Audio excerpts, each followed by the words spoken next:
নদী নদী।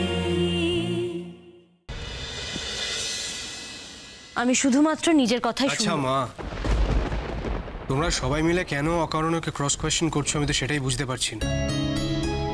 ডিসিশন যা ফাইনাল হওয়ার ছিল সেটা তো হয়ে গেছে। ও ডিভোর্স পেতে চায় আর তাতে আমার কোনো অসুবিধা নেই। আমাদের সমাজে ভাঙন এত সহজে আমরা অ্যাকসেপ্ট করি না তাতা। আমরা শেষ পর্যন্ত চেষ্টা করে যাই। ভালো জেঠু, তুমি কি এখনো বুঝতে পারোনি আমার ক্ষেত্রে এই চেষ্টাটা করে আর কোনো লাভ নেই? তোকে আমি সত্যিই চিনতে পারছি না মেঘলা, বিশ্বাস কর। না না দিদি ভাই, আমি কিন্তু ছাড়বো না। আমি কিন্তু ওর বাবাকে ফোন করব। ও ফোন করছে কি না করছে তাতে আমার কিচ্ছু যায় আসে না। তোমরা বোধহয় ভুলে যাচ্ছ, যতবার একটা করে ঘটনা ঘটেছে উনি এসে আমাদের চার্জ করেছেন। উনি আমাদের দিকে আঙুল তুলেছেন, আমাদের দোষী সাব্যস্ত করেছেন।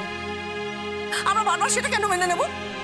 এত বড় একটা ডিসিশন, এটা জীবন মরণের প্রশ্ন, সেটা ও একা নিচ্ছে, ওর বাবাকে জানাচ্ছে না, কিন্তু আমাদের তো কর্তব্য তাকে জানানো। না তো আবার সেই সমস্তটা এসে আমাদের ঘাড়ের ওপর পড়বে, তাই না? তোমরা চাইলে জানাতেই পারো, আমি কোনো রকম আপত্তি করব না, কিন্তু আমার বিয়ে ভাঙার কথা আমি বাবিকে নিজে থেকে জানাবো না। ঠিকই তো, বিয়ে ভাঙা এই কথাটা শুনলে কি মনে হয় বলতো যে বিয়েটা না দুজনের কারণেই ভেঙেছে। আসলে তো তা নয় মেঘলা, বিয়েটা তো ভাঙছিস তুই।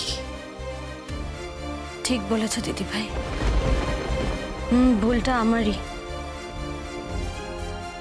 আমি যে বিয়েটা ভাঙছি এই কথাটা আমি বাবিকে জানাতে চাই না।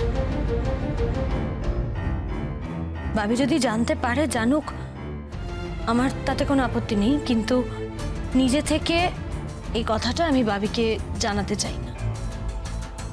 এবার ঠিক বলেছে তো দিদি ভাই?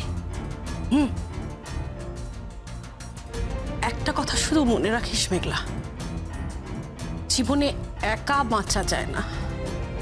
জানি তো দিদি ভাই। জানিসই যদি, তাহলে একা বাঁচার সিদ্ধান্তটা কেন মেঘলা? হ্যাঁ তাই তো, অন্য লোক জুটিয়ে নেবে, অন্য লোকেরা থাকবে ওর চারপাশে।